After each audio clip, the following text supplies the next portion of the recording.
What is up, Los Angeles, and welcome back to your Rams LAFB show. I'm your host, Ryan Anderson. Today, we are talking Rams salary cap situation. To do that, I have none other than the Erin Coscarelli of Believe in Rams. Erin, how we doing? We've been wanting to do this show for so long, and I stayed up all night studying, crunching numbers, really putting on my Les Snead hat. And but also one of the things that we talk about, which is the interesting parts of putting together a roster, is not just crunching numbers, it's personalities, it's the culture, it's the fit. So I'm excited to get into the challenges that the Rams have, but they're kind of in a good position right now. Yeah, they're certainly not in a bad place where they were, with what they have already on the roster. I mean, they're almost $45 million over the cap currently. So that's fantastic news. They're not having to scramble to get under the cap. They rarely ever have been. So often put themselves in this position. But there are just some things that they're going to have to do that are going to cost money. But there's also some things that they can do to save money. And I try to be very realistic with my projections. You get some of these sites out there that just come up with, Davante Adams is just going to take the most team friendly deal in the world just because he loves us so very much and I wants say that. everything good for us. Of course. But these are people that want to get paid, what they're due and get paid a living wage. I don't know where I was going with that, but anyway, let's just kind of hop into this. I mean, just kind of, okay, I'll just say it like this. There's a few things that are going to cost the team money, and I think that's where we should start. And we've already mentioned one a couple of times in our previous show, but they've got a draft class of 10 people. Right now, it's going to cost them around $14 million. A lot of that comes just because they have 2 first rounders. So if they use both first rounders, it's going to cost them right around $9 million right there. Plus, they also have comp picks that are coming up. So they're going to have more picks. So this is going to be an expensive class for the Rams. So $14 million plus, but they can answer a lot of the questions, the big questions that the team has, particularly, and I'm going to bring it up again, they're going to have to find Matthew Stafford's successor. They might draft that. That would save them a bunch of money. So that's kind of the number one place you have to jump off of. So, you take 45, 14 away from 45, you're sitting there at 11 or $31 million over the cap. So I think the next place we have to talk about is the Puka Nacua extension. Yeah, it's gonna be a big one, guys. It's gonna be a big one. Well, listen, okay, like before we get into your thoughts on that, so the cap for the league is going to be beyond 300 million, and you mentioned what the Rams have, about 41 to 45 currently, before they start playing around with things. Stafford, obviously, with the biggest cap hit. What is he, 48 and a half or 48.2? Highest on the roster, obviously. Yep, 48 million. And he's not taking a pay cut. Absolutely not. Coming off an MVP, it doesn't matter how much he likes the sun, the beach, the weather. He's 38 now. He's going to want to feel valued. But you're absolutely right. And that's the stuff that I find the most interesting, is how are they going to restructure, play around, move things? It's not just about betting on the growth, but it's also betting on the future dependability of said vets. Where are they going to go with said vets? Are we seeing free agency in the secondary? Are we going to draft guys? Are we doing both? And the thing that you mentioned that I find to be interesting is, yes, because they have the first two, they have 2 first rounders. For people at home, how expensive is that when it comes to, so it's not as I mean, it's a very attractive thing to have, depending on if they end up trading it away, trading back, or giving up something. Because I think, and I looked it up, in terms of free agent signings, the LA has spent the 10th fewest dollars in free agency spending since 2020, which I want to say is tied with Kansas City for 4th fewest. So even though obviously Davante might cost some money and they're going to have to pay Puka, what's Puka's contract to you going to look like?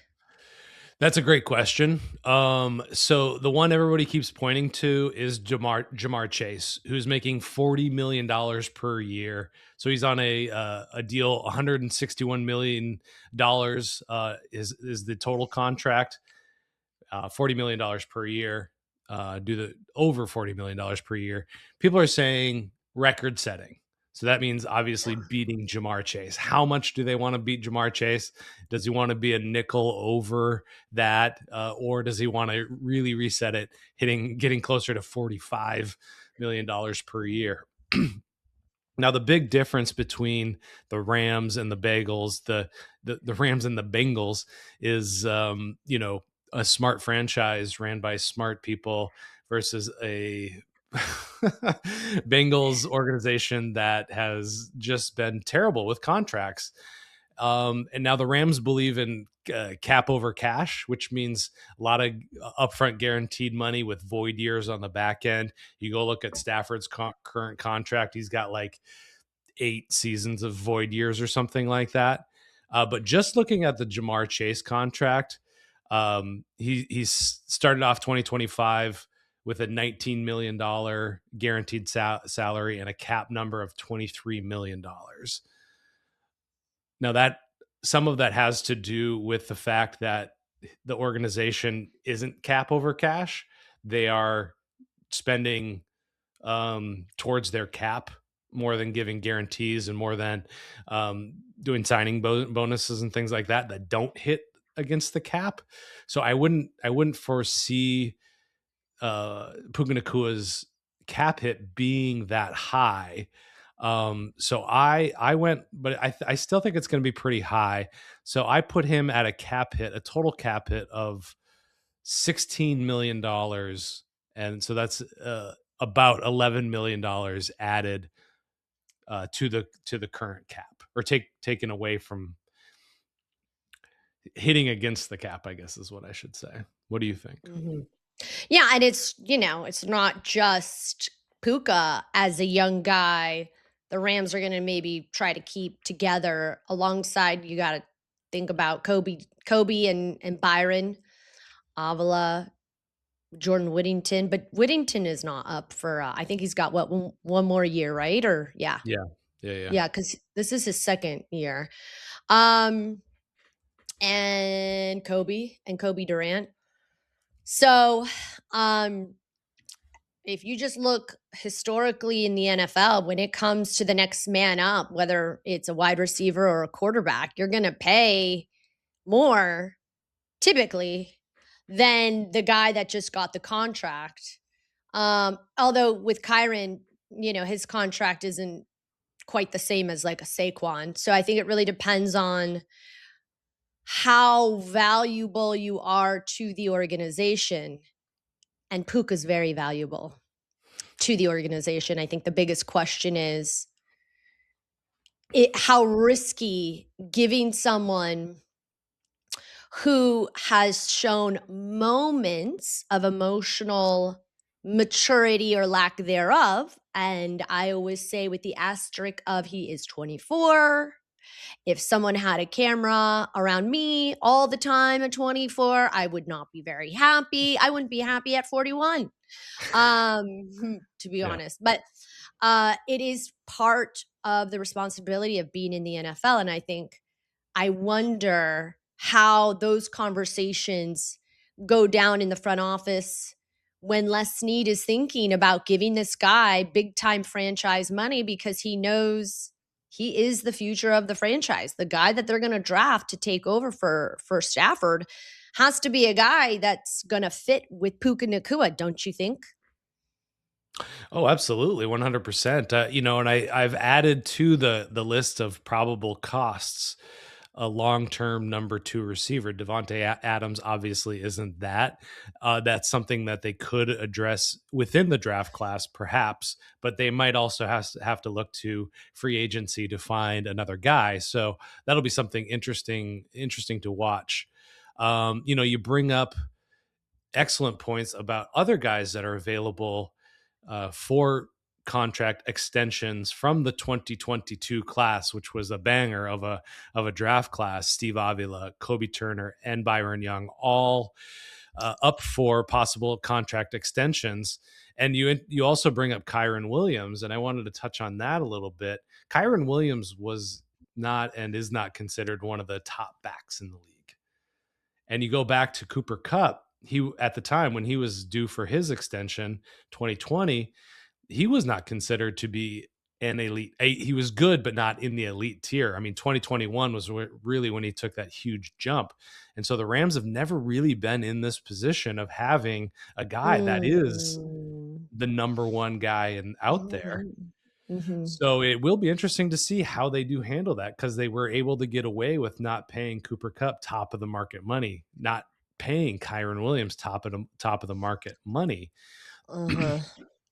So that's a Which, by the new. way, that's a very interesting thing to think about. If you think about, let's take the Cooper Kupp experiment. Cooper signed that in 2020, right? Mhm. Became Super Bowl MVP in One. 2021. Yeah. Yep.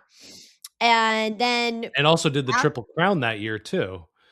Got the receptions, touchdowns, and receiving yards. So and I think 2021, not that you could say Cooper's had a big decline. Obviously, the guy just, has a yes, Lombardi trophy now.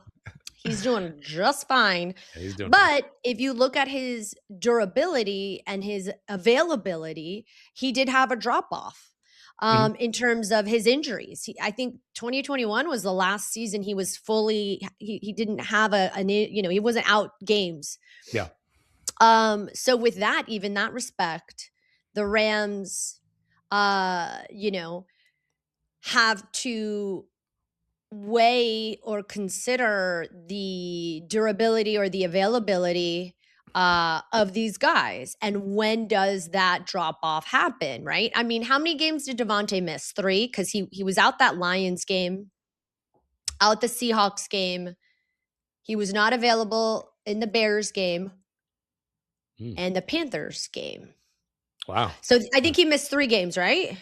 Maybe more. I Might have been can't recall. 4. Yeah. It might have been 4. Yeah, and at the age of 33, not going to get any better. But sorry, you're driving towards a point, I feel like.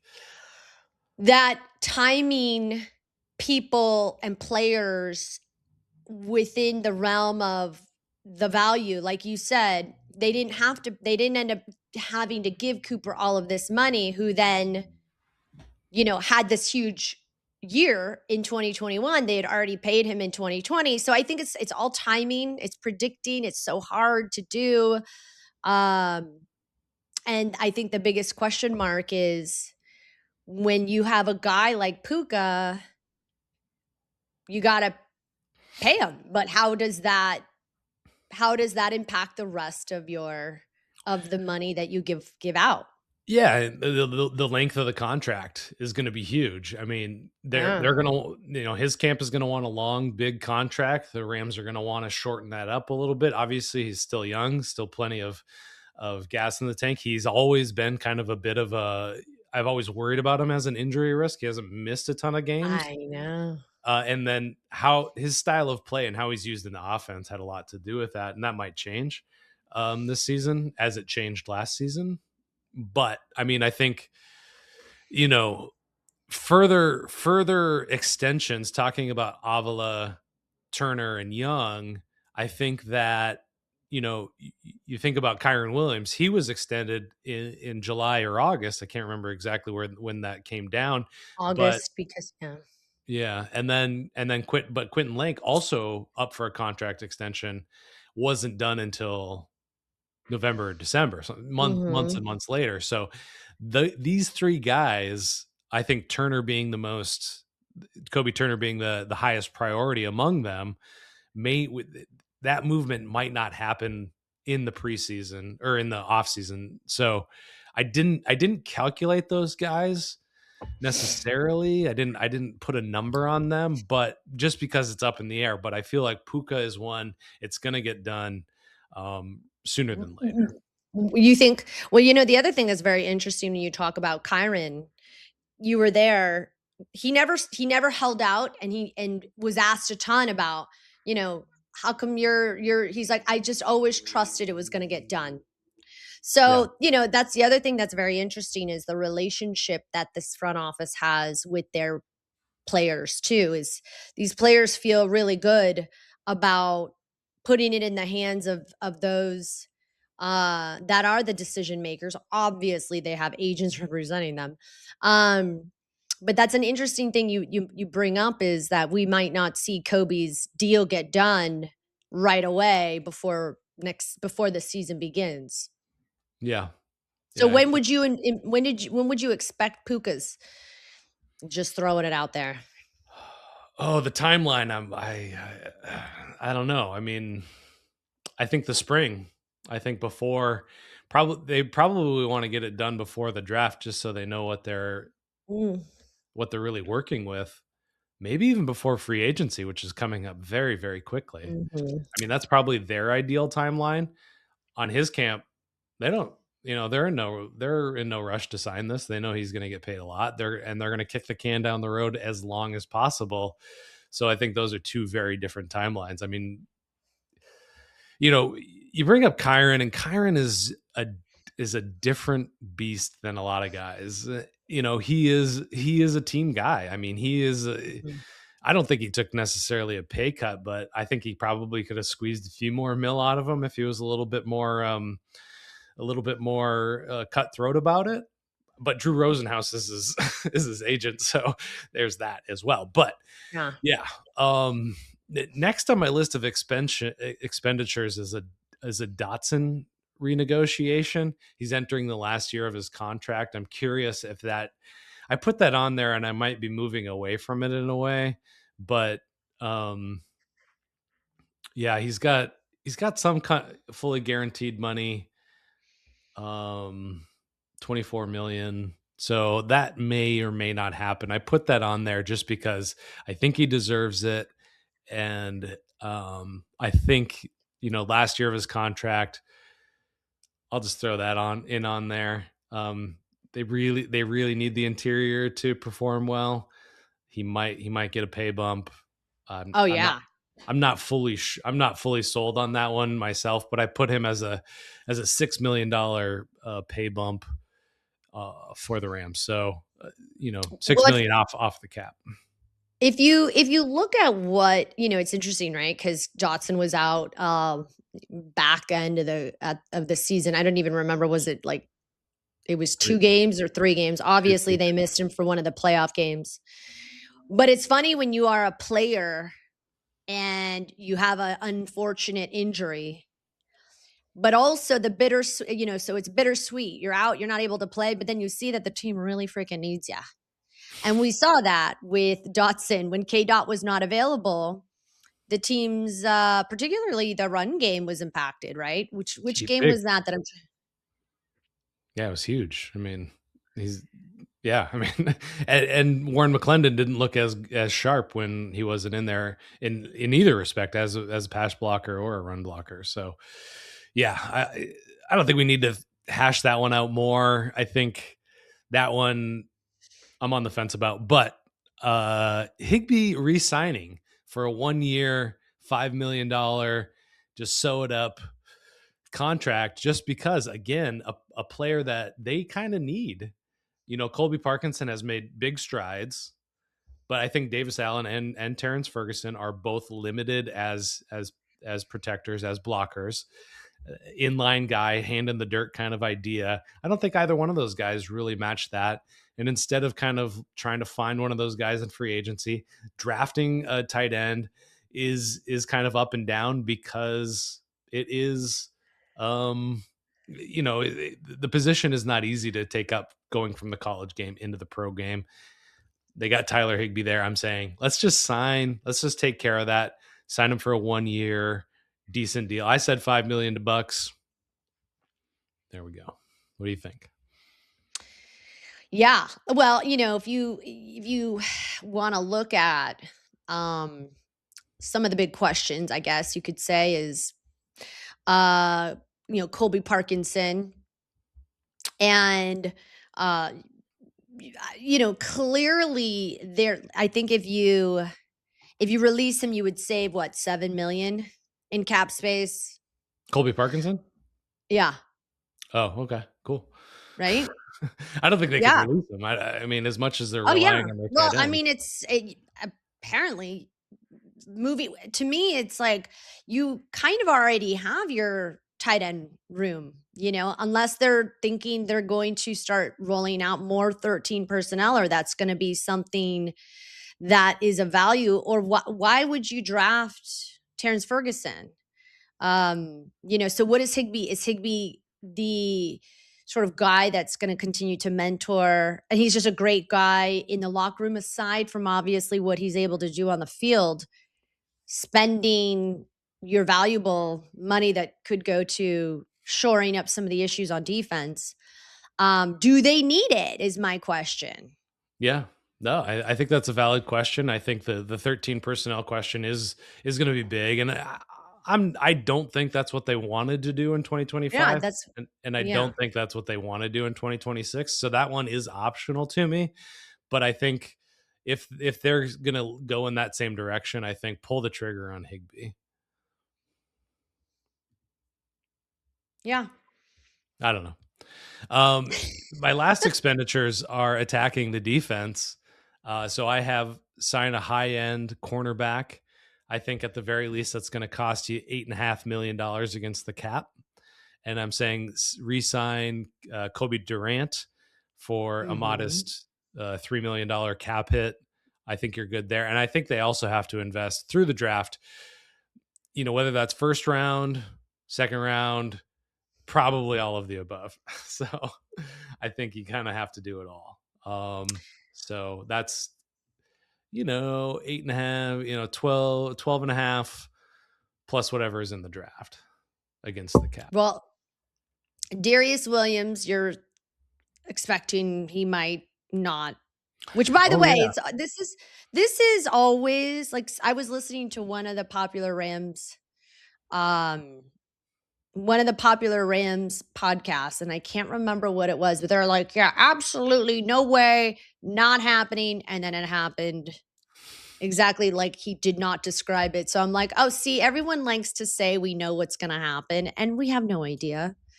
But Darius Williams, if you cut him or you restructure, it could free up $7.5 million. Yep. And, I guess you kind of have to figure, what do they want to do in that?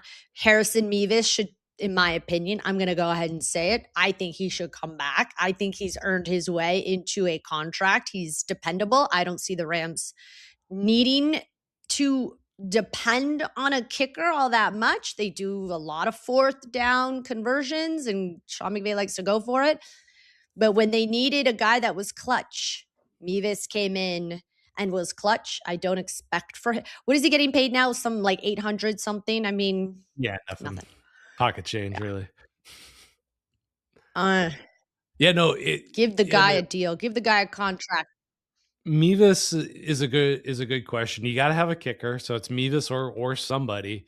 Harrison Butker is the most expensive kicker in the league right now. His cap number this year is a modest $3.4 million. So if there is a guy in free agency, I have no allegiances to any kicker. If you want to pull the trigger on Harrison Mevis, I'll give the thumbs up to that. If you want to find somebody else, whatever, just get a guy, invest smartly, figure it out.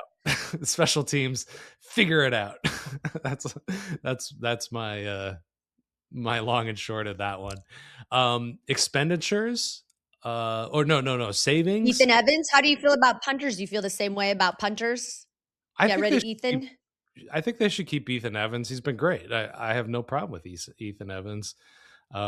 Great, you know, draft pick. Keep him around. Yeah. 3.7 million. You He got would you gotta save. have you gotta have a kicker, you gotta have a punter. Yep. They cost money. It's like, it's like putting a front door on your house. It's like it's gonna You cost gotta have money. a front door. You gotta have a front door. You're not gonna be kicking the can down the road, going, oh, what should we do? But this is the part that is the hardest. You have a 38-year-old quarterback who there's not a lot of data for 38-year-old quarterbacks, previously 37 when he earned the MVP. When is the drop off? And is that the negotiation tactic that is discussed? And do they have those kinds of conversations? And in the same conversation, do they say, hey, we are going to expect for you to train, coach, mentor the guy that is going to take your place and take less money? Well, let's talk about Stafford a little bit. I had him on originally. I think I had him on as costing the Rams more, and then I was like, well, he might renegotiate his deal to be a much more team friendly, and I think that the Rams should push for that. But why on earth would the MVP take a pay cut? That's right. That's exactly right. And so I'm just as confused about that one as I was before I did this exercise. But so I could see it going either way. I could see him costing a bit more, and maybe within that they figure out how to lower his cap hit.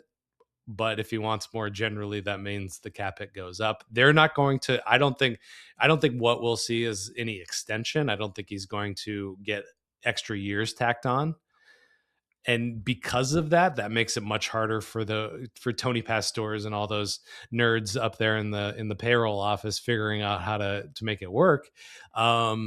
So yeah, I think maybe best case scenario, he takes a very team friendly pay cut to try to get this last ring, because let's be honest, Mhm. that's what he wants, and he's got more money than any other professional football player in the history of the world. So I kind of have to agree with that. It's hard to not at this point, like what else? You got your investments, you put some money in some stocks, you have a nice house in Calabasas.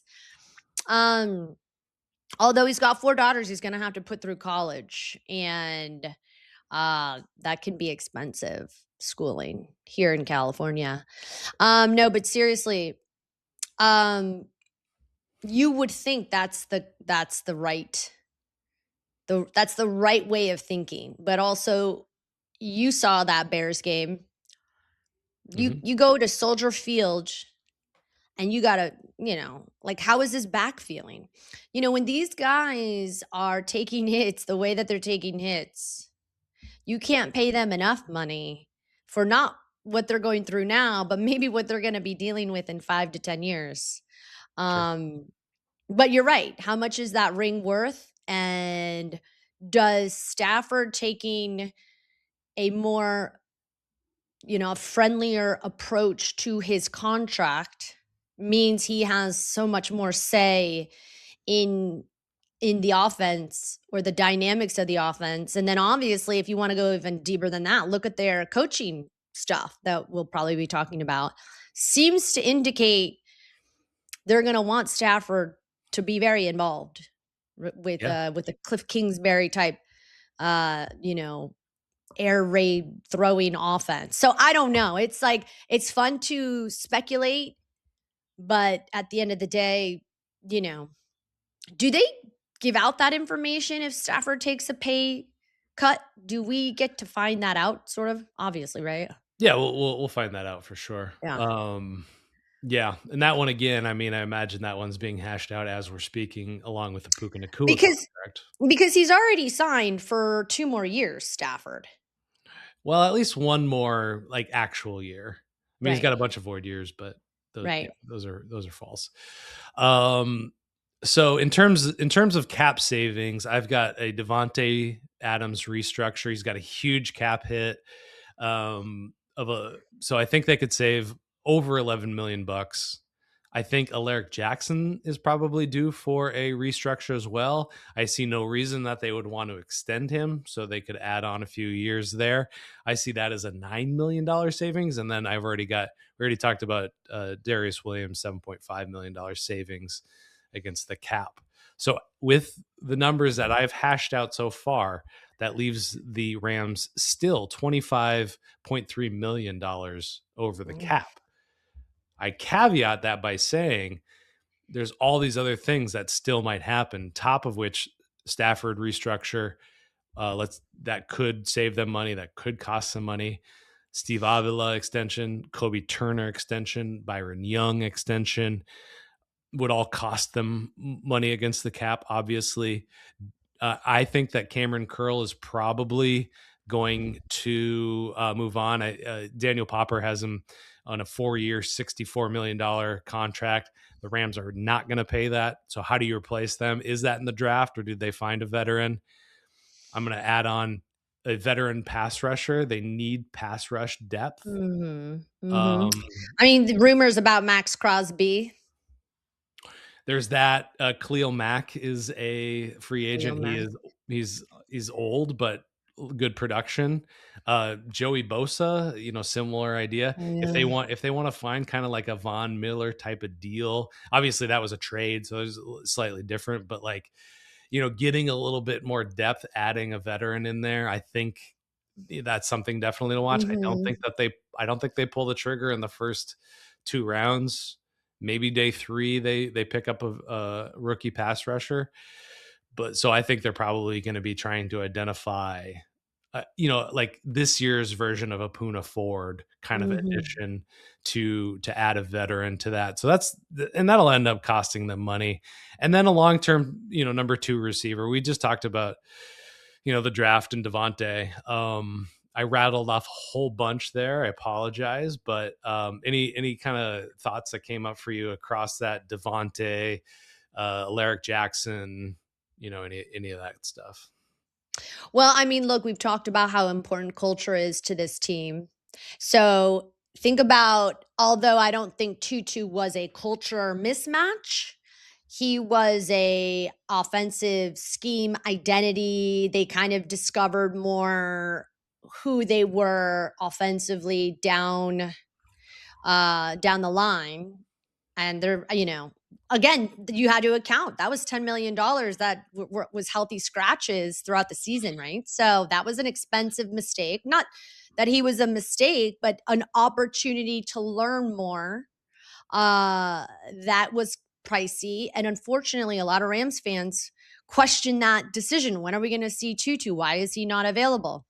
And I think a lot of people questioned even the Davante situation, bringing in a Hmm. Davante who's a little bit older than Cooper, um, 33. and way more, more expensive than Cooper. Why would they not? And by the way, I personally think it did pay off. Oh Even yeah. though Cooper ended up winning the Super Bowl, that addition was valuable, certainly in the red zone. And that's why these kinds of shows, these kinds of conversations are so interesting because it's nuanced. What is the identity of this offense going to look like? How is it changing from last year to this season? What are the coaches, and now that LaFleur is in Arizona, I feel like that's an interesting storyline. Who's the quarterback going to be there? And who Yeah. is LaFleur potentially taking from maybe LA to go have him to go, join his roster. So it's fun to, predict and analyze, but at the end of the day, I will always go back to it feels like it's so much more about culture. And although Alaric Jackson had some moments of, you know, questions in terms of player relations, I think they're more willing to oversee. Oh, see there, I'm frozen. They're more willing to kind of oversee some of the things that Puka, although not the same situation, they're going to invest their chips on a Puka Mhm. and he's going to get paid a lot of money, and it's just how much and for how long. And you brought up a really good point. How many years will they end up agreeing to when it comes to keeping Puka on the Rams roster? Yeah, We'll it see. is. It's going to be a fascinating negotiation. I wish I could be a fly on the room to see, what, it's undeniable. I mean, he has been one of the best. I can't say it any other. He's been the best receiver in the league since he's joined the league as a Mhm. fifth rounder. And just to touch on the free agency, flubs, you bring up, Tutu Atwell, Jonah Jackson, that was a mistake bringing him in. Bobby Wagner, I don't know if you can call that a mistake.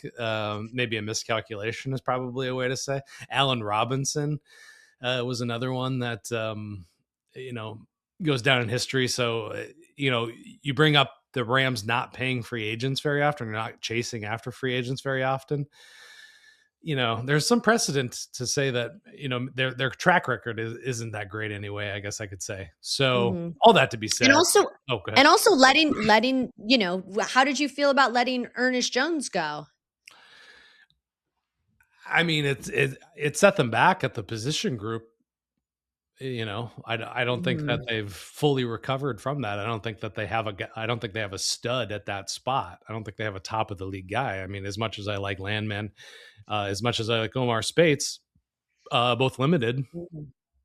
I think they should go after a guy, Justin Cernat, to add to their roster as a special teams guy and as a, posi- a guy that can play linebacker.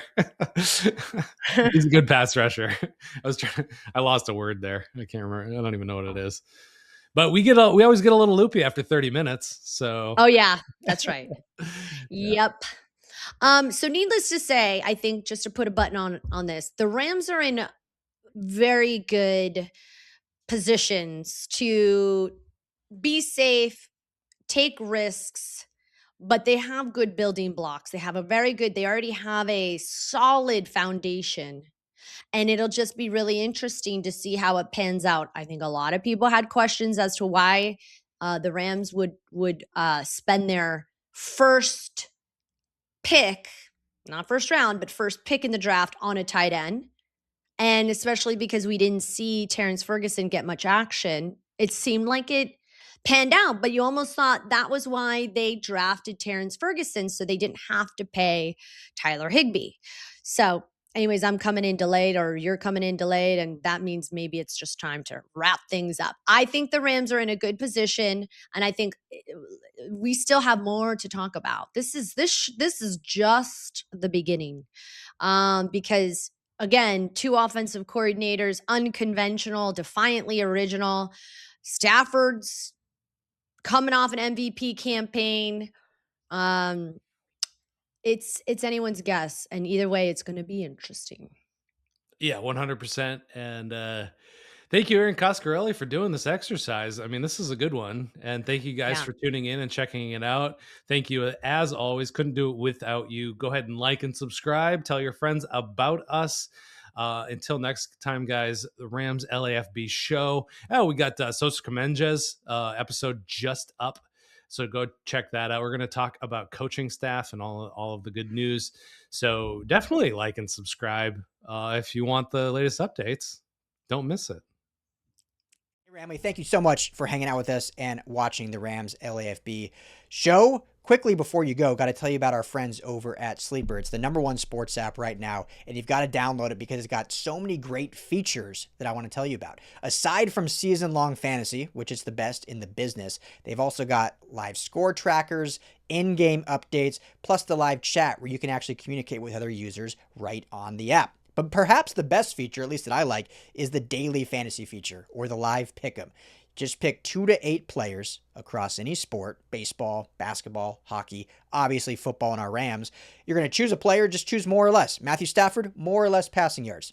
Kyron Williams, more or less rushing yards, more or less touchdowns. 2 to 8, you can win real money. So when you go to make your first deposit, make sure you use our promo code RAMSLAFB. And Sleeper's going to give you a match bonus up to $100. So you deposit $100, they're going to give you $100 free. You're now sitting at $200. You put in $10, they're going to match you $10. You're now sitting at $20. But on top of that, right now, Sleeper is offering all new user signups a $20 free entry, no deposit required. Go sign up. You're automatically invested $20 straight from Sleeper. But you can stack that offer with that match bonus offer to add more money. Just make sure to use that promo code RAMS. LAFB. Go check out Sleeper. Download it today. Tell them the guys at the Rams LAFB sent you. And as always, Ramley, thank you so much for making us a part of your day.